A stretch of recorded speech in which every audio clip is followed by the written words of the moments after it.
Welcome back for another deep dive. Today we're going underwater. Well, not literally, of course, but we're going to be taking a deep dive into a story that involves uh, the bottom of the Norwegian Sea. Hmm, intriguing. Yeah, so have you ever thought about, like, what makes the internet work? Oh yeah, all those tubes, right. Yeah, well, more specifically, undersea cables. They're these massive cables that run along the ocean floor. Yeah, it's actually pretty mind-blowing how much of our digital world relies on these, like, unseen networks. Exactly.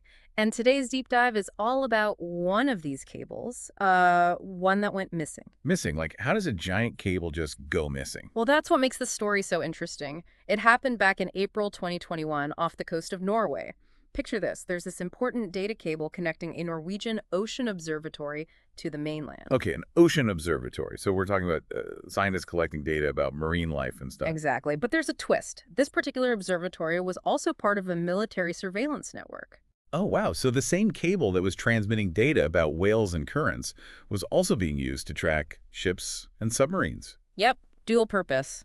So you can imagine the concern when this cable suddenly went dark. At first, they thought it was just a technical glitch. Yeah, makes sense. Those things happen, right? Right, but this cable stretched for like 30 miles offshore, connecting to the mainland in this tiny village called Hoven. I'm picturing like a super remote place. Totally. So when the connection died, the observatory team tried everything. Rebooting systems, checking the equipment. Nothing worked. Hmm. So they must have been getting pretty concerned at this point. Oh, yeah, especially with the military aspect of it all. They even called in the local fishermen from Hoven. What? The fishermen? Why? Well, believe it or not, these fishermen actually helped maintain the cable's connection point on land. Oh, wow. So even in our super high-tech world, we sometimes rely on these like local connections, huh? Absolutely. But even with their help, they couldn't figure it out. So they decided to send a dive team to actually go down and inspect the cable. Oh, so they're sending divers to the bottom of the Norwegian Sea to find this cable. Yeah. And that's where things start to get really strange. At this point, everyone assumed the cable had probably been snagged by a fishing trawler. Yeah, that seems like the most likely explanation. Right. But what the divers found when they got down there, well, let's just say it was a lot more mysterious than a snagged cable. Okay, now I'm really curious. What did they find? Well, it wasn't damaged or snagged. The cable was completely gone. Gone. Vanished. Like it had just disappeared into thin air. Wow, that's crazy. So now we have a real mystery on our hands. Exactly. And this is just the beginning of the story. So the cable was just gone. Oof. Yep. Completely vanished. Like it had never been there. But of course, the investigators didn't just give up. They dug deeper. What did they do? Check for like giant underwater sea monsters. Ha! Well, not quite. They pulled all the ship traffic data from the area, and what they found was pretty intriguing. Okay, I'm all ears. Around the time that cable vanished, there was only one vessel anywhere near where it should have been. Oh, so now we have a suspect. Yeah, kind of. But they still had to find that missing cable, so they brought in some high-tech help, an underwater drone. Ah, so they sent a robot down to search for the cable. Exactly. They basically programmed this drone to scour the seafloor, following the path of that suspicious ship, hoping to find some trace of the cable. That must have taken ages. It did. It took 6 months. 6 months. 6 months of searching. And when they finally did locate the cable, well, it wasn't what anyone expected. Don't tell me it was gone again. No, it was there. But it wasn't snagged or frayed like you'd expect from a fishing accident. It was cut, cleanly severed. Cut. Like someone took a knife to this giant undersea cable? Well, maybe not a knife. But the experts who examined the cable, they said it was a very precise cut, done with specialized tools. This wasn't an accident. So we're talking sabotage, like someone intentionally cut this cable. Well, that's what it looks like. And remember, this cable wasn't just sending data about the ocean.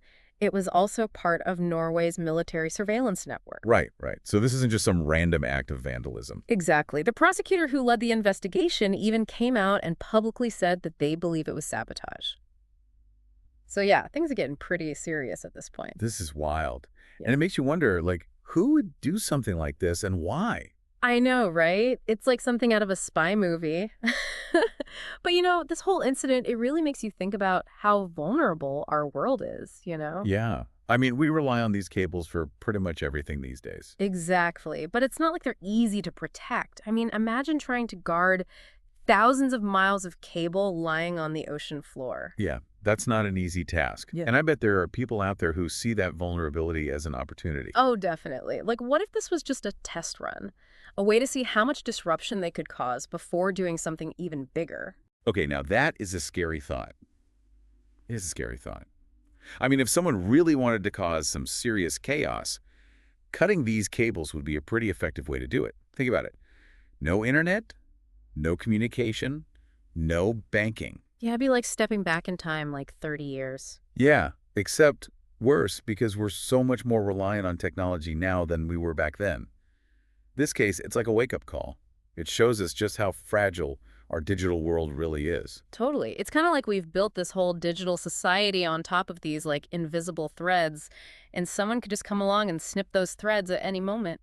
And the thing is, most people don't even realize it. We just take it for granted that the internet will always be there. Yeah, no, I do, but after looking into this, I don't think I'll ever look at that little Wi-Fi symbol the same way again. I hear ya. Every time I see it now, I think about that severed cable lying on the bottom of the ocean.